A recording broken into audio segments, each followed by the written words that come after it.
Hello friends, அனைவருக்கும் வணக்கம். நான் தான் உங்கள் சாத்தூர் சங்கர். இன்றைக்கி நம்மளுடைய சேனலில் நம்ம என்ன வீடியோ பார்க்க போகிறோம்னா, அதாவது இந்த பிக்சல் தட்டி வந்து பால்ட்டு பார்க்குறக்காக நம்மக்கிட்ட வந்திருக்கு. இந்த தட்டி போட்டு பார்த்திங்கன்னா கிட்டத்தட்ட ஒரு 5-6 வருஷம் இருக்குன்னு நினைக்கிறேன்.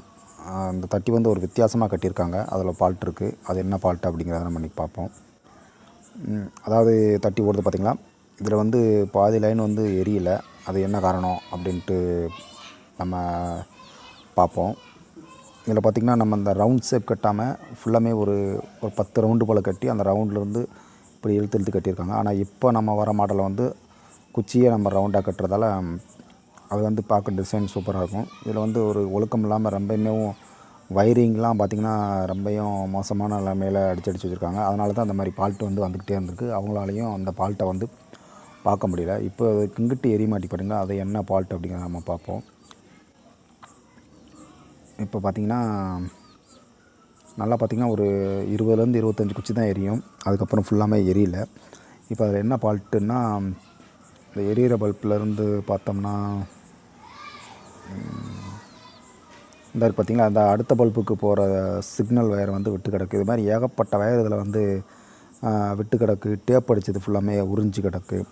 அந்த மாதிரியான லூஸ் கனெக்டிங் அந்த மாதிரியான ஃபால்ட் வந்து இதில் நிறையாவே இருக்குது.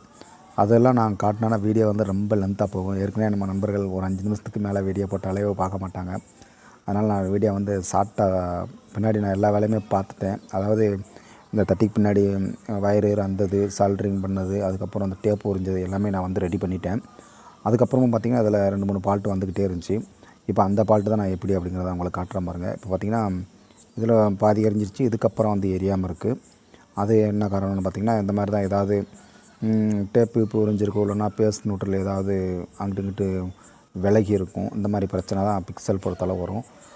வயரிங் வந்து வந்துட மோசமாகவே இருக்குது. இதில் எதுக்காக ஃப்ளிக்கரிங் ஆகுதுன்னு பார்த்திங்கன்னா, இதில் வந்து அதாவது இந்த 10 பல்பு வந்து விட்டுருக்காங்க. 10 பல்புக்கு அடுத்து ஃபுல்லாமே செட்டு வெட்டி சேர்த்ததால் போகாமல் இந்த மாதிரி ஃபால்ட்டு வந்து அடிக்கடி வந்துக்கிட்டே இருக்கும். நான் ஏற்கனவே ஒரு வீடியோவில் சொன்ன மாதிரி பிக்சல் பொறுத்தளவு வெட்டிட்டோம்னா அது வந்து நமக்கு அடுத்தடுத்து அந்த டேப் கரெக்டாக அடிக்காமல், இல்லை சால்ட்ரிங் கரெக்டாக பண்ணாமல் ஏதாவது ஒரு லூஸ் கனெக்டிங் ஆகி இந்த மாதிரி பிரச்சனை வந்துக்கிட்டே இருக்கும். அதனால் பிக்சல் பொறுத்தளவு பெரும்பாலும் வெட்டாமலே 3 இன்ச்சு கட்டுற இடத்துல 5 இன்ச்சு கூட கட்டிக்காங்க. பெரும்பாலும் பிக்சல் செட்டை வந்து வெட்டாதீங்க. இப்போ பார்த்திங்கன்னா ஃபுல்லாக டிசைனுமே ஓடுது பாருங்கள்.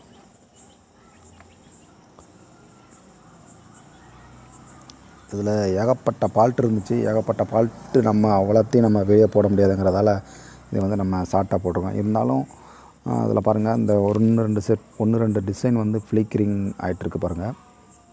அந்த ஃப்ளிக்கரிங் காரணம் அது என்னன்னு பார்த்திங்கன்னா, ஒன்று பவர் சப்ளை வந்து கொஞ்சம் மோசமான கண்டிஷனில் இருக்கலாம். இல்லைன்னு பார்த்திங்கன்னா டேட்டா கண்ட்ரோல் மாற்றினாலும் இந்த மாதிரி ஃப்ளிக்கரிங் வர்றதுக்கான வாய்ப்பு இருக்குது. 1-2 டிசைன் மட்டும்தான் ஃப்ளிக்கரிங் ஆகுது. மற்ற டிசைனில் கரெக்டாக வருது. இப்போ நான் ஆஃப் பண்ணி போடுறேன் பாருங்கள். இந்த ஷார்ட்டிங் டிசைன் நல்லாயிருக்கு. அதுக்கப்புறம் இன்னும் 2-3 டிசைன் நல்லாயிருக்கும். அதுக்கப்புறம் பார்த்திங்கன்னா அந்த கரெக்டாக அந்த செட்லேருந்து வந்து ஃப்ளிக்கரிங் ஆகும். இல்லைனா அந்த செட்டை மட்டும் ஒரு செட்டு எதுலேருந்து ஃப்ளிக்கரிங் ஆகுதோ அதுலேருந்து ஒரு செட்டு மாற்றி விட்டாலும் கரெக்டாக ஓடும். இதில் ஒன்றும் பிரச்சனை இல்லை. 1-2 டிசைன் தான் ஃப்ளிக்கரிங் ஆகுது. மற்றபடி எல்லாமே சூப்பராக இருக்குது டிசைனு. இல்லைனா வயரிங் வந்து ஃபுல்லாமே வயரிங் எல்லாமே பிரித்து நல்லா சால்ட்ரிங் பண்ணி அடித்தோம்னா ஓரளவு நல்லா ஓடும் அப்படின்னு நினைக்கிறேன். ஓகே நண்பர்களே, இந்த வீடியோ எப்படி இருக்குங்கிறத கமெண்ட்டில் சொல்லுங்கள். அடுத்த ஒரு சூப்பரான வீடியோவில் சந்திப்போம். நன்றி, வணக்கம்.